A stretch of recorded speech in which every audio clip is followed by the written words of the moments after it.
السلام علیکم ورحمۃ اللہ وبرکاتہ نحمدہ ونصلی علی رسولہ الکریم اما بعد۔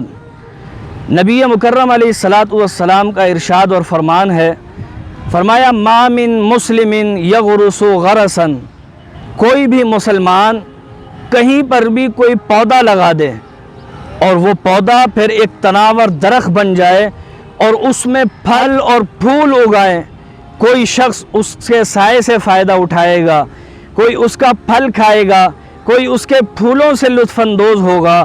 نبی نے فرمایا الا ما اکل منہ، کوئی بھی شخص اس کا پھل کھائے گا، لہو صدقۃ، تو اس پودا لگانے والے کو صدقے کا اجر و ثواب ملے گا۔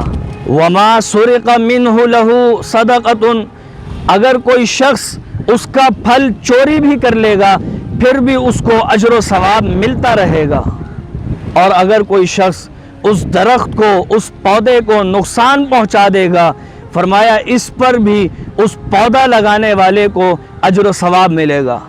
آپ بھی درخت لگا کر اللہ کے ہاں اجر و ثواب حاصل کر سکتے ہیں اور لوگوں کو فائدہ پہنچا سکتے ہیں۔ وآخر دعوانا ان الحمد للہ رب العالمین۔